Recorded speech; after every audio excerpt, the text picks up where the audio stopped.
Hello everyone, and welcome to this video which is in our Engine Snack series. I'm Grandmaster Matthew Sadler, and we are taking a look today at the game between SlowChess Blitz and Stockfish 11, played at the TCEC Season 22 Division P testing. So this position is extremely pleasant for white, all sorts of positional advantages everywhere. First of all, the rooks are controlling the c-file. We've got a knight on d3 ready to come into c5, which ties the knight on a6. The knight has to stay there to prevent knight c5. And we've got a great knight on b5, attacking the pawn on a7, also looking at a potential invasion square on c7 at times.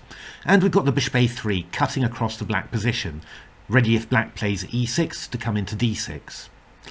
So in general, black is looking pretty paralysed. The only good thing going for black in this position is the knight on c6, which blocks the c-file. Now, if you were asking me what should white do, I would sort of say, well, advance on the king side, take some more space there. That would be a natural thing to do. But SlowChess Blitz finds a very radical solution, but a really, really good one. And it's very reminiscent of those AlphaZero Stockfish 8 games, in which AlphaZero often established, a big positional grip on the position, but Stockfish 8 was resisting statically, just holding there, holding a position with plenty of weaknesses and just waiting. And how AlphaZero often did it was an exchange sacrifice was often used to break the fortress, and indeed there's part of Game Changer dedicated to that. And here SlowChess Blitz does exactly the same. Rook takes c6 in this position. So the rook is attacking the knight on a6, but black can counterattack on the knight on b5. And at first, the first time you see this, you sort of think, black's the exchange up. Is this so bad for black? But SlowChess Blitz was already at +3.5, +4. And what is the point here? White has got complete control over the position.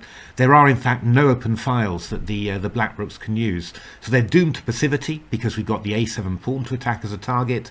And white simply has got a very clear and easy way of increasing the space that it controls. And that is worth, well, essentially that's worth a winning position. b4, rook dc7, a4, e6, b5. And this is actually preparing a future knight b4 to c6, winning the pawn on a7, and then you just push all your pawns to glory. So black counters that with bishop e7, just to keep that, but now f4, and white again clamping down, making sure that black's got no breaks at all. King f8, king e2, king e8, king d2. The king's ready to come over to something like b4, and then we could play something like a5. So king d8, g4. Interesting from white here. Is white going to try and break open the king side, or is white just going to go for a big clamp? And white just goes for a big clamp. I mean, the idea of this move is that black has got no counterplay whatsoever. So h4 was played by Stockfish, and a slightly odd move maybe, but SlowChess Blitz saw it straight away and just started walking back. Just going to grab that pawn on the king side. You've just made matters worse. Black waiting around, and we just go h4. And we're definitely going to give ourselves an entry point now into the king side, but we'll do it with an extra pawn. So rook c8, takes, knight e5. Not even going for the c5 outpost, we're going for c6 when we'll be attacking a7. King a8, rook d6.